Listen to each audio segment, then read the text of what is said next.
Hello YouTuber, আমি Umar Faruk from পেজবিডি 24। আজকে আমি যে ভিডিও নিয়ে আলোচনা করব সেটা একটা লুমিয়া মোবাইল ফ্ল্যাশের উপরে। হ্যাঁ, আর কিভাবে নোকিয়া মোবাইল ফ্ল্যাশ দিবেন, নোকিয়া লুমিয়া মোবাইল, সেই বিষয়ের উপরে আজকে আমার এই ভিডিও। নোকিয়া লুমিয়া মোবাইলও হইতে পারে বা মাইক্রোসফট মোবাইলও হইতে পারে, সেই কথা কিন্তু একই, লাভার কোড। যাই হোক, এই লুমিয়া মোবাইল কিভাবে ফ্ল্যাশ দিবেন সেই বিষয়ে আজকের ভিডিও। এর আগে আমি আমার চ্যানেলে কিছু ভিডিও আপলোড দিয়েছি, যে স্যামসাং মোবাইল ফ্ল্যাশ পদ্ধতি, তারপরে ওয়ালটন, স্যামসনি, যাই হোক অনেক মোবাইল ফ্ল্যাশ পদ্ধতি দিয়েছি, নোকিয়া মোবাইল ফ্ল্যাশ পদ্ধতি দিয়েছি। যেগুলো যদি আপনাদের প্রয়োজন পড়ে তাহলে আমার চ্যানেল পেজবিডি 24 দেখে নেবেন। হ্যাঁ, সব ভিডিও দেওয়া ফ্ল্যাশের অলমোস্ট অল মোবাইল ফ্ল্যাশ পদ্ধতি আমি দিয়ে দিয়েছি। যাই হোক, আজকে আমরা লুমিয়া মোবাইলটা ফ্ল্যাশ কিভাবে করতে হয় সেই বিষয় নিয়ে আলোচনা করবো। লুমিয়া মোবাইল অনেক কারণে ডেট ফিক্সিং হয়, মানে দেখা যায় চ্যাট চিহ্ন ওঠে, মোবাইল কাজ করছে না, মানে ওপেন হচ্ছে না। হ্যাঁ, মোবাইল ওপেন হচ্ছে না, তারপরে অনেক সমস্যা। আবার আমরা যদি সফটওয়্যার আপডেট দিলে ওই সময় দেখা যায় অনেক সময় কাজ করে না, আপডেট সম্পূর্ণ হয় না, মোবাইলে চার্জ থাকে না বা বন্ধ হয়ে গেছে। অনেক কারণেই মোবাইল আর ডেড হয়ে যেতে পারে। ডেড মানে কি, আপনার মোবাইলটা আর ওপেন হচ্ছে না, হ্যাঁ, স্ক্রিন আর আপনার আগের মতো আসছে না।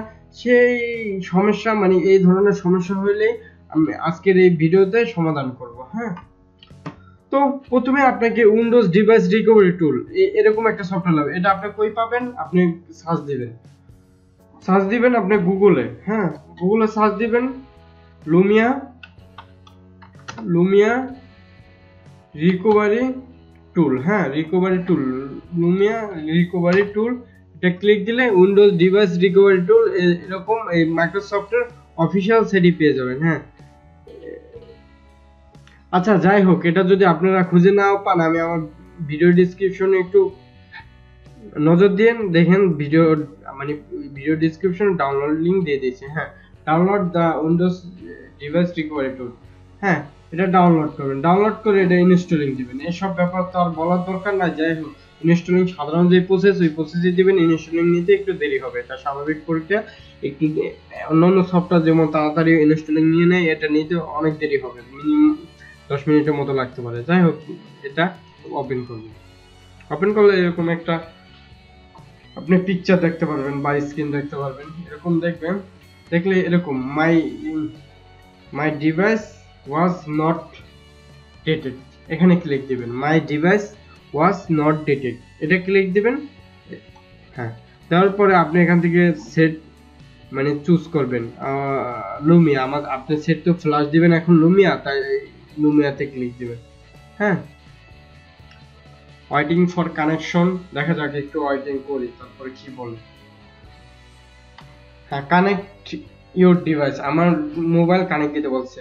হ্যাঁ, আমি আমার ইউএসবি কেবল দিয়ে মোবাইলটা কানেক্ট দেবো। ইউএসবি কেবলটা একটু খেয়াল রাখবেন, ইউএসবি কেবলটা আপনার সেটের যে অরিজিনাল ওইটা দিয়ে দিতে চেষ্টা করবেন, না হলে থার্ড পার্টি দিয়ে দিলেও দেখবেন ইউএসবি কেবলটা ঠিক আছে কিনা বা ইউএসবি কেবলটা পারফেক্ট কিনা সেটা দেখবেন। হ্যাঁ, তারপর মোবাইল কানেক্ট দিবেন সাধারণভাবে, যেটা পিসিতে মোবাইল কানেক্ট দেন ইউএসবি কেবলটা ওইভাবে কানেক্ট দিবেন। হ্যাঁ, আমি দিতেছি। দিয়ে তার মোবাইলের ভলিউম ডাউন বাটন বা আপার বাটন, হ্যাঁ, ওই ক্লিক দিবেন। আমি ক্লিক দিতেছি। হ্যাঁ, ভলিউম ডাউন, এরকম একটা স্ক্রিন আসবে। হ্যাঁ, ও ভলিউম আপার এবং ডাউন ক্লিক করলে এরকম একটা স্ক্রিন আসবে। বলে রাখি, এটা কিন্তু ডেড মুডে। হ্যাঁ, মোবাইলটা ডেড মুড হতে পারে। আর যদি আপনার মোবাইল কারেন্ট মুডে হয় তাহলে মোবাইলটা অটোমেটিক দিলেই পেয়ে যাবে, মানে ওই যে মাই ডিভাইস ওয়াজ নট ডিটেক্ট, আমি এক জায়গায় ক্লিক দিয়েছিলাম, ওই জায়গায় আর আপনি ওইটা ক্লিক দিবেন না। ওই সময় মোবাইলটা ইউএসবি কেবলটা কানেক্ট দিবেন, আপনার মোবাইল সাথে সাথে পেয়ে যাবে যে মডেল, ওই মডেল শো করবে। হ্যাঁ, আর এই পর্যায়ে আসবে না। মানে মোবাইল ঠিক থাকলে আর আপনি ফ্ল্যাশ কি জন্য দিবেন? এটা তাই আমি ডেড মুডে এটাই আমি দেখাই দিতেছি, যে মোবাইলটা ওপেন হচ্ছে না, সেই মুডে ফ্ল্যাশ দিবেন। আর এই মুডেও ফ্ল্যাশ দিবেন, সমস্যা কি? ডেড মুডে ফ্ল্যাশ দিলে, আমার মোবাইল ঠিক মোবাইল, তাও তো আমি ডেড মুডে দিচ্ছি। হ্যাঁ, ডেড মুডে দিলেও সমস্যা নেই, এই মুডেও দিলে হবে। আবার ওইখান থেকে আর কি সহজে পেয়ে যাবে, তখন আপনি আপার এবং লোয়ার বাটন টিপে দেওয়া লাগবে না। আর যদি আপনার মোবাইলটা ভালো থাকে, মোবাইলটা ভালো থাকে, তাহলে মোবাইলটা অফ করে নেবেন। হ্যাঁ, অফ করে ভলিউম আপার এবং ডাউন ক্লিক দিবেন, ওই সময় পেয়ে যাবে, সমস্যা নেই। আচ্ছা, এই আপার ভলিউম আপার এবং লোয়ার আমি বলতেছি টিভি দিতে, এটা কিন্তু মোবাইলের ভলিউম, হ্যাঁ, পিসির কিন্তু কোনো ভলিউম না, হ্যাঁ, মোবাইলের যেই আপনি সাউন্ড কমান এবং বাড়ান সেই ফাংশনটা, এটা ক্লিক দিবেন। ক্লিক দিলে কি হবে, আপনার মোবাইলটা ডিটেক্ট করে, হ্যাঁ, সহজে ডিটেক্ট করে। এজন্য আমি বলতেছি যে ওটা ক্লিক দিবেন। ক্লিক দিলে মানে ভলিউম যেটা সাউন্ড কমান বা বাড়ান এটা ক্লিক দিবেন, এই দুটোটাই ক্লিক দিবেন। সাউন্ড বাড়ানোরটাও ক্লিক দিবেন, কমানোরটাও ক্লিক দিবেন বন্ধ করে, তখন তাইলে আপনারা পেয়ে যাবে এরকম স্ক্রিন আসবে। হ্যাঁ, যাই হোক, অনেক কথা বললাম। এই কথাগুলো বলার কারণ এই হলো আপনারা যাতে সমস্যায় না পড়েন এই জন্য। হ্যাঁ, যাই হোক, এখন আপনারা ইনস্টল সফটওয়্যারে যাবেন। ইনস্টল সফটওয়্যার, কন্টিনিউ, এখান থেকে কন্টিনিউ উইদাউট সাবমিটিং ক্লিক দিন। আমার এখন দরকার নাই যে আমার কি সমস্যা, এটা আপনি যদি বলে দেন আপনার কোনো সমস্যা থাকলে my apps are not working, my device is not working as expected, এরকম ক্লিক দেওয়া তো সাবমিট অ্যান্ড কন্টিনিউ। আমি দিলাম কন্টিনিউ উইদাউট সাবমিটিং, এটাই ক্লিক দেওয়া আমার মনে করতেছি। যাই হোক, আপনার মোবাইল এরকম হলে আপনি এরকম একটা স্ক্রিন আসবে ডাউনলোডের জন্য। হ্যাঁ, এটা আপনার ইন্টারনেট স্পিডের উপরে নির্ভর করে কতক্ষণ ডাউনলোড লাগবে। আমার অনেক সময় লাগবে, কারণ আমার ইন্টারনেট স্পিড খুবই কম, 1 Mbps। আপনার যদি আরো বেশি থাকে তাহলে আপনার আরো তাড়াতাড়ি নামবে, ওটা কোনো সমস্যা নেই। যার যার নামার উপরে ডিপেন্ড করে, এটা ইন্টারনেটই স্পিডের উপরে ডিপেন্ড করে। কার কতক্ষণ লাগে এটা বলার, কে 2 ঘন্টা লাগতে পারে, কে 6 ঘন্টাও লাগতে পারে।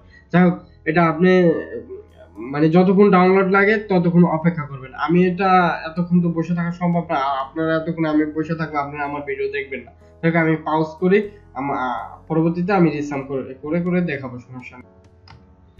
ডাউনলোডের মাঝে যদি আপনাদের এরকম এরর আসে, হ্যাঁ, এর জন্য ভয় পাবার কিছু নাই, ট্রাই এগেইন দিবেন। হ্যাঁ, এই যে আমার যেমন এরর আসছে, এজন্য আমি আবার পাউজ থেকে আমি রিসাম করে আপনাদের দেখালাম যে যদি এরর আসে তাহলে আবার ট্রাই এগেইন দিবেন। ট্রাই এগেইন দিলে আবার আপনি যতটুকু ডাউনলোড করছেন অতটুকু থেকে আবার ডাউনলোড হবে, একদম মানে শুরু থেকে ডাউনলোড হবে না। ওই যে দেখেন যতটুকু 642 MB ডাউনলোড হয়েছে ওখান থেকে আবার শুরু হয়েছে। হ্যাঁ, মানে যতটুকু ডাউনলোড হবে অতটুকু শুরু হবে, এর জন্য ঘাবড়ানোর কিছু নেই, আপনি আবার ট্রাই এগেইন দিবেন, ঠিক আছে। যাই হোক, ডাউনলোড দিয়ে আমি ঘুমাই গেছিলাম। ডাউনলোড হয়ে গেলে এরকম একটা স্ক্রিন আসবে, চেক ব্যাটারি। আমি প্রায় অনেক ঘন্টা পর এই ভিডিওটা আবার শুরু করলাম, মানে আমি মধ্যে ঘুমাই গেছিলাম ডাউনলোড দিয়া। আমি ঘুম থেকে উঠে দেখলাম ডাউনলোড হয়ে গেছে, এরকম একটা স্ক্রিন আসছে। আপনাদেরও এরকম হবে। হ্যাঁ, যাই হোক, এরকম একটা মানে স্ক্রিন আসবে যেখানে লেখা থাকবে আপনি শিওর হয়ে নেন যে আপনার 25% চার্জ আছে, যে এরকম একটা নোটিফিকেশন দেওয়া থাকবে। যাই হোক, এখান থেকে আপনি নেক্সট ক্লিক দিবেন। আমি নেক্সট ক্লিক দিলাম। নেক্সট ক্লিক দিলে switching the device to flashing mode, সেটটা এখন ফ্ল্যাশিং মোডে চলে যাচ্ছে। আপনি হয়তো দেখতে পাচ্ছেন না, আমি দেখতেছি আমার সেট ফ্ল্যাশ মোডে চলে যাইতেছে। সেটটা এখন বন্ধ হয়ে ফ্ল্যাশিং মোডে চলে যাচ্ছে। আপনি সেটের দিকে একটু তাকাবেন, দেখবেন এরকম একটা, হ্যাঁ, আপনার সেট ফ্ল্যাশিং মোডে চলে যাচ্ছে। আর আপনার সেটটা যে ফ্ল্যাশ হচ্ছে তার একটা নমুনা আপনি দেখতে পারবেন। হ্যাঁ, যে এরকম এখানে যেমন আপনার মোবাইলের লোডিং এর মতো মানে আগাচ্ছে, লোডিং হয়ে আপনার সেটও দেখবেন লোডিং হয়ে আগাচ্ছে, যেমন একটা কমলা, একটু লাল লাল, একটু বেশি লাল, এরকম একটা মানে নোটিফিকেশন দেখবেন আপনার সেটটা ফ্ল্যাশিং মোডে চলে যাবে। মোড করবে আপনার সেটটা ফ্ল্যাশিং মোডে চলে যাবে, তা আপনি দেখতে পারবেন। আর এরকম লোডিং হয়ে যে আপনার সেটটা এরকমই লোডিং হবে আপনার সেটের ভিতরেও দেখতে পারবেন আপনি। হ্যাঁ, যাই হোক, হচ্ছে আপনি দেখতে পাচ্ছেন, সমস্যা নাই। আর এরকম হয়ে আপনার সেটটা ফ্ল্যাশ হয়ে যাবে। সম্পূর্ণ হইতে সময় দেই, এটা সম্পূর্ণ হয়ে গেলে আপনার সেট ফ্ল্যাশ হয়ে যাবে, কোনো সমস্যা নাই। আপনি এখানে একটা কথা বলছে, do not use your device. Do not মানে আপনি সেটটা এখন কোনো কাজে ব্যবহার করবেন না, ঠিক আছে। Do not disconnect the cable, USB কেবল দিয়ে কানেক্ট দিয়েছেন সেই কেবলটা ডিসকানেক্ট করবেন না কোনো অবস্থায়। আর শিওর হয়ে নেবেন আপনার কারেন্ট বা বিভিন্ন কিছুই আছে যে হঠাৎ যাতে বন্ধ না হয়। Do not switch off the device, আপনি সেটটা বন্ধ করবেন না, ঠিক আছে। আদারওয়াইজ ডিভাইস মে স্টপ ওয়ার্কিং, আপনি সেটটা কাজ বন্ধ। আমরা যখন ডেড মোডে দিতেছি, আমার সেটটা যদি বন্ধ হয়ে যায় তাও কোনো সমস্যা নাই, কারণ আবার আপনি এই পদ্ধতি অবলম্বন করলে সেটটা আবার ঠিক করতে পারেন। হয়তো আবার আমি এটা বলতেছি এজন্য যে অনেকের বাসায় পিসি ইউজ করে, তাদের আবার নাই, মানে ইউপিএস বা যাই হোক ব্যাটারি বন্ধ হয়ে গেলে কারেন্ট বন্ধ হয়ে যায়। আমার পিসিও ছিল অনেকদিন, এখন আমি ল্যাপটপ ইউজ করি। যাই হোক,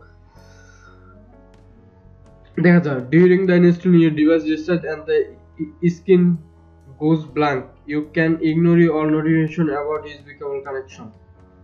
ঠিক আছে, এই এখানে যে নোটিফিকেশন গুলো এগুলো একটু দেখবেন। হ্যাঁ, এখানে আপনি একটা সতর্ক বাণী লেখা, এগুলো ফলো করবেন। কিন্তু কিছুই নেই, ঠিক আছে, ইজি, একদম ইজি ভাবে এগুলো, এই কাজগুলো সম্পূর্ণ ইজি ভাবে, মানে এই মেথডটাই সবচেয়ে ইজি মেথড। ঠিক আছে, আর এর আগে আমি আমার চ্যানেলে স্যামসাং এর, নোকিয়া, সব এই যে অপারেশন কমপ্লিট ফিনিশ। ঠিক আছে, এখন আপনার সেট ওপেন হবে, অপারেশন কমপ্লিট, এখন আপনার সেট ওপেন হবে সম্পূর্ণ আগের মতো, সমস্যা নেই, একদম অল ক্লিয়ার। তো আজকের ভিডিও এই পর্যন্তই। আমার ভিডিও যদি ভালো লাগে তাহলে অবশ্যই সাবস্ক্রাইব করবেন। ঠিক আছে, বাবা।